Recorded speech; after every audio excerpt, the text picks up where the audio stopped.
সকাল থেকে শুরু করে সারাদিন কি বাজার করলাম, কি রান্না করলাম এবং কি করলাম, সেই সাথে আপনাদের সাথে থাকছে কিভাবে স্টার সেটআপ পেলাম সেই নিয়ে বিস্তারিত।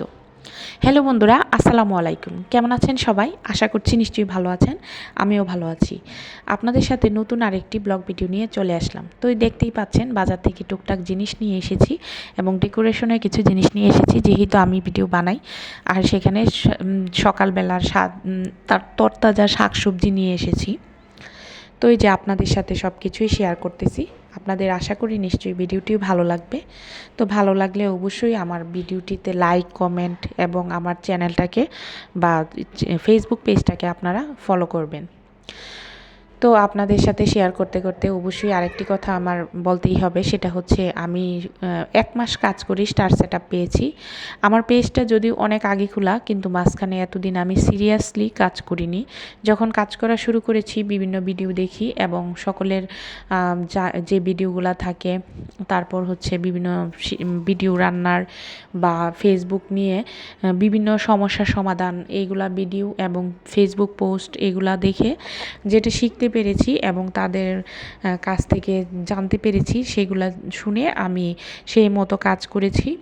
তারপর হচ্ছে ফেসবুকে একটা টার্গেট দেয়, সেই টার্গেটগুলো ফুলফিল করেছি, নিয়মিত পোস্ট করেছি, ভিডিও দিয়েছি, রিলস দিয়েছি এবং হচ্ছে তাদের গাইডলাইন ফলো করেছি।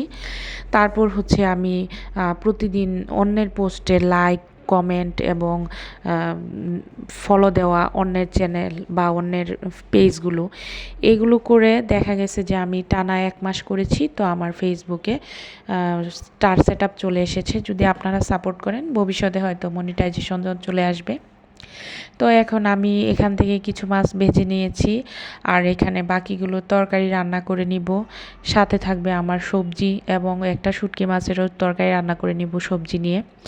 ভেবেছিলাম আস্তে আস্তে করব ফ্রিজে রেখে দিয়ে, কিন্তু দেখি যে সবজিগুলো নষ্ট হয়ে যেতে পারে বা ফ্রেশটা নাও থাকতে পারে ফ্রিজে রাখার পর।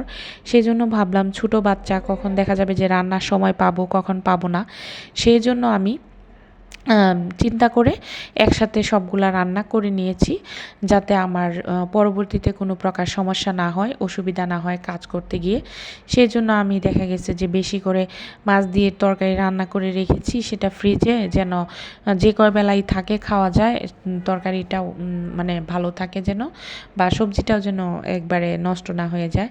সেই জন্য বা বাচ্চার জন্য দেখা যায় টাইম মতো সবসময় রান্না করা যায় না, যেহেতু 2টা বেবি ছোটো।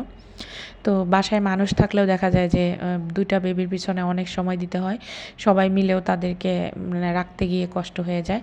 তো সেই ক্ষেত্রে আমার যদি রান্নাগুলো একটু আগানো থাকে, তাহলে দেখা যায় আমার কাজের একটু সুবিধা হয়। সেই জন্য আমি একসাথে শুটকি মাছ, তারপর হচ্ছে সবজি ভাজি, তারপর হচ্ছে তরকারি সব কিছুই একবারে রান্না করে রেখেছি। তো আপনাদের সাথে ভিডিওটা শেয়ার করলাম। আপনাদের কেমন লেগেছে জানি না।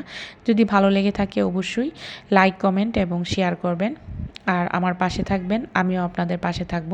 তো আরেকটি কথা বলে রাখি, আপনারা যদি আমাকে সাপোর্ট করেন, আমার ভিডিও বা পোস্ট দেখে লাইক, কমেন্ট এবং ফলো দেন, তাহলে অবশ্যই আমিও আপনাদেরকে সাপোর্ট করব।